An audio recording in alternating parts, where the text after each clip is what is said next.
सोचिए दोस्तों, कोई मशीन जो हवा की अंदर से ही तेज गूंज पाई और साउंड की सीमा तोड़ दे। ये ऐसा सपना था जो दहकोनों सालों तक अनमुमकिन लगता रहा।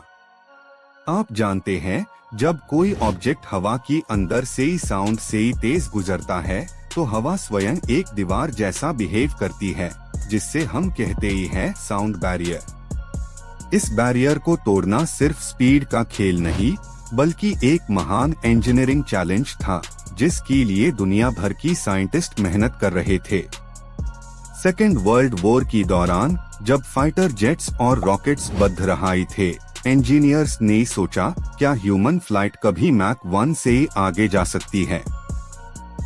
साउंड स्पीड लगभग 1235 किलोमीटर्स पर आवर होती है और इससे तेज जाने के लिए एयरक्राफ्ट को समुंदर की तरह हवा को चीरना पड़ता है। यहाँ शुरू होती है एक रेस अमेरिका और यूरोप की इंजीनियर्स के बीच, कौन बनाएगा पहला सुपरसोनिक एयरक्राफ्ट। इंजीनियर्स को समझना था, जब प्लेन साउंड बैरियर के पास पहुँचता है तो शॉक वेव्स एयरक्राफ्ट की आईआरडी गर्ड एक इनविजिबल वॉल बना देती है।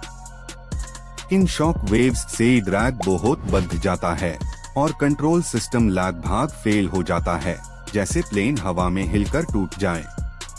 सैकड़ों टेस्ट पायलट इस एक्सपेरिमेंट के लिए अपनी जान रिस्क पर लगा रहे थे, क्योंकि उन्हें नहीं पता था कि प्लेन सरवाइव करेगा या नहीं। अक्टूबर 1947 एक नाम दुनिया की रिकॉर्ड में अमर हो गया, कैप्टन चक यीगर।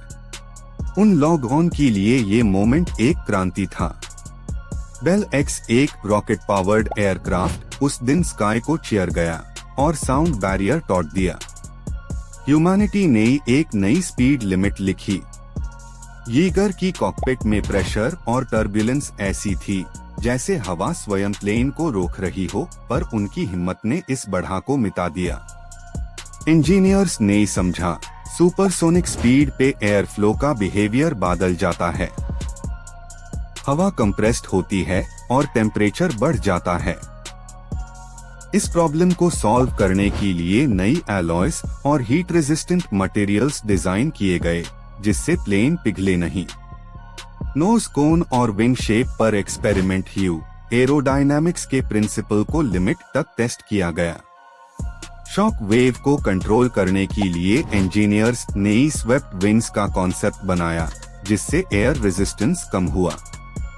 जब ये डिजाइन सक्सेसफुल हुआ, तब दुनिया ने सुपरसोनिक फ्लाइट को एक रियल इंजीनियरिंग मार्वल माना।